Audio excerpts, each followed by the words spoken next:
Blessings, beautiful people. Walking tall and soul today. Want to say hi, soul?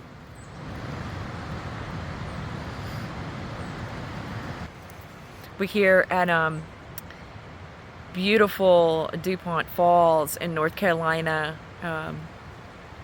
Just got done doing a ceremonial swim in the waters here.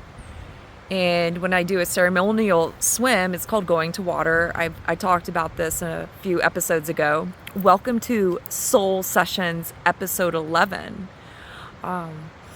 11, going through the portal. 1-1, 1-1-1-1, 1-2-1-2. And so I did ceremony, to give respect to the Great Mother, my ancestors, as the summer solstice is here, and I'm just here in a hammock by the water. So when I do a ceremonial swim, I do it in the nude, like our Creator made us, and I say prayers. And water, let me tell you something about water. When we think about the Akashic Records and we think about information and accessing secret knowledge and information, we have to think about water. Again, we're 80% water. And when we are in water, we are communicating with this electromagnetic force. And electromagnetic force is what holds and contains and connects all data that ever was, is, and will be. And so when we go to water, we really, when I talk about the tree, when the trees are talking to me, or the water's talking to me, birds are talking to me, it's an energetic communication. It's not literally like, I'm hearing voices, but my DNA and the cells of my body are being transformed. And so I'll receive secret codes from the water. And this is a hack, an Akashic Record hack. If you're wanting to dive in and learn more about the Akashic Records, you can book a one-on-one session with me. The link is in my bio. So I pulled another card. It flew out of the deck, actually, from the Vision Quest Tarot, Native American Tarot deck. And today we have chaos. Look at that stallion. Black. Black as night. All great stars are born out of chaos. Got fire, wind, earth. All the elements. Even water is represented here. Right? So all the elements needed to create. Look at her. She's right in the middle of it. She's got that lightning bolt going right through her. And she's actually getting charged. She's actually receiving power from this chaos. Every cell of her body. So chaos, when we think about chaos, this is number 7. And 7 is spiritual completion, perfection. It is the tower. It is... there's a divine order to everything in the universe. And when we let go and surrender and we allow this chaos to happen, for me, I'll share something personal. I left Austin back last December. The owls started visiting me, the great horned owls, a pair of them started visiting me the week of Thanksgiving, actually, the night of Thanksgiving. I spent the day playing my drum and singing sacred song. I was with a family that invited me in for the holiday. And that night I went to bed and I got visited by a pair of owls, great horned owls in the tree. And they started talking to me. They came every night outside of my window into the oak tree. talking to me and telling me it was time to go. You know, uh, I pushed back, right? I pushed back and I said, owls, how do you expect me to go? They said it's time to go to North Carolina. It was January of 2023 that I received a vision from Wakan Tonkin, which is the thunder beings in the native tradition as a Heyoka. They communicated with me and showed me a vision. They said that I would come back to North Carolina to complete a cycle and complete my initiations. And so these great horned owls, right, they came to me every single night for a week, and they were giving me a warning of this chaos that was coming, this change that was coming that I had to set into motion by my actions. It's not enough. There's a lot of manifestation experts out there, talking about how to manifest your life, and your thoughts are everything if you just think about things enough. But it's not enough. You have to take the right action at the right time. This is a Buddhist principle as well. And so it is saying, divine, I hear you through the owls. Ancestors, I heard them through the owls, right? And so I had two choices. I could surrender and say, yes, I am going to set forth on this chaos. I packed my drum, I packed some clothes, a few crystals, and soul, and I left in the middle of the night. I didn't know that I was not going to come back, okay? The only direction that I got was go, go, go. And those owls came to my window every single night until I left, midnight, in the middle of the night, and I arrived in Charlotte on December 8th, which is Bodhi Day in the Buddhist tradition. So when I left, I left the few belongings I had left to my name, right? Because when I set forth on this spiritual journey and this spiritual path, and I created the crystal cave in my home, I sold or walked away from all of my belongings, everything I had collected my entire life, except for those things that meant the most to me. And these were my journal writings since childhood. They were all my childhood pictures, keepsakes, letters from my mom, writings from my mom's poems and journals, my crystals, my prayer altar,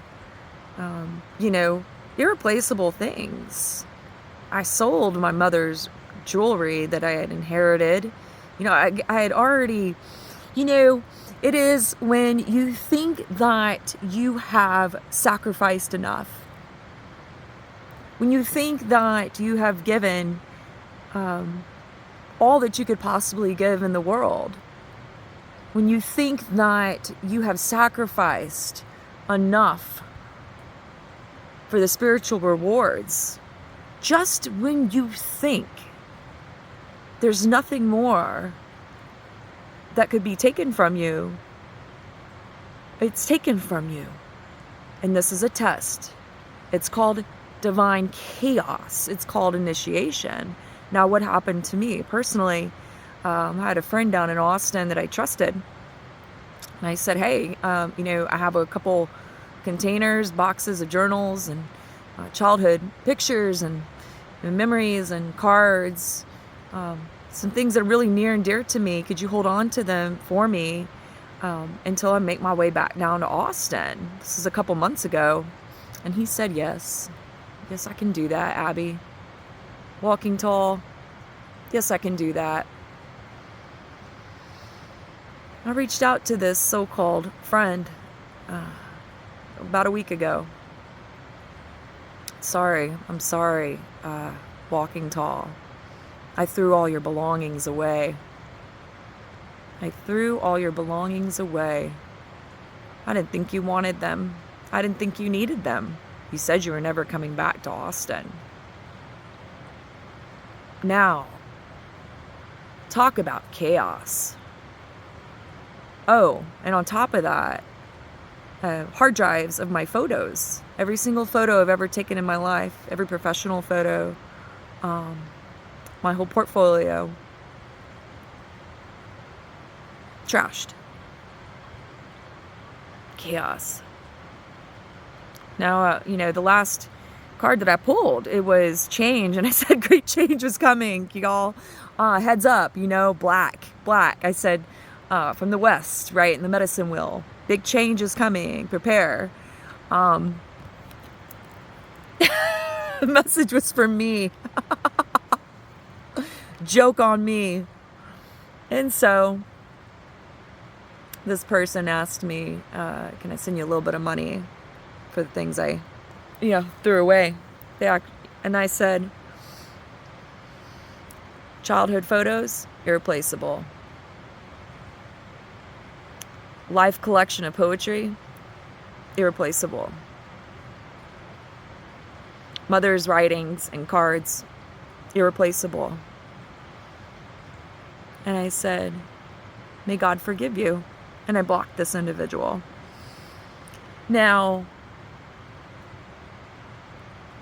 just when you think your heart can't possibly be tormented anymore or tested, okay? Your strength tested. Here comes the divine. Here comes the black horse. Here comes the fire baby. And it is your final, and it was my final initiation in my test. What are you going to do with this, walking tall? Well,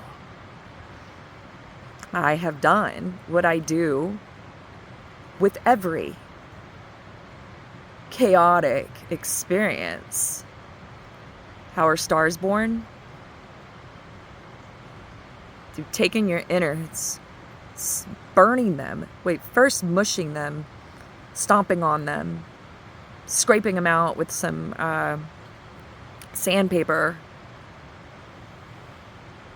then pouring some gasoline in there and lighting it on fire. And what are you left with?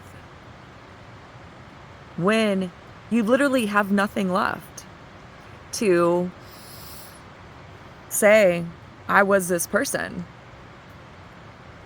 This was me. When there's no paper trail, when there's literally no tangible evidence, I say to myself, wow, look at that. I've made it through the final portal. I have stepped through. I have come through. No going back. I am a new creation. And I talked about this. I wrote a little bit about, the caterpillar. Caterpillar has no idea that it is going to sacrifice its life to become a butterfly for this beautiful transformation. It has no idea. The caterpillar just allows this divine design to happen in divine order. And so we get to choose, how are we going to respond to life? How are we going to transform the energy of fire and pain and destruction, betrayal, sadness, deep grief, deep grieving of a life that no longer exists? We have a choice. And so I say thank you, person that I once called a friend. Thank you for lightening my load. Thank you for showing me that at the end of the day, at this point in time, how powerful. There is nothing anybody can take from me. It's all within me. My power is within me. My love is within me. My light. There's nothing that I need outside of myself. So I want to read to y'all a little bit from the book about chaos.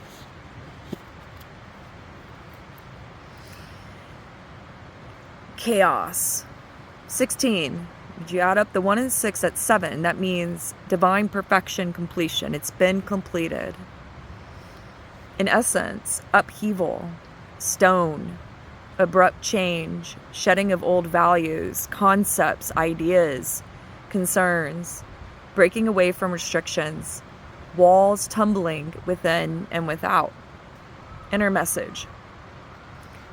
Whether you want to or not, chaos will liberate you from the narrow confines that kept you safe but bound. Revolting against these fateful forces will only intensify your pain. Go with the flow instead of resisting it. The less you struggle, the easier these necessary changes will become. Test the forces of upheaval. Test the internal and possibly external chaos that shakes up your life. Once the storm has passed, you will feel more free, awake, and open. Remember, stars are born from chaos. We only fear this power because we cannot control it.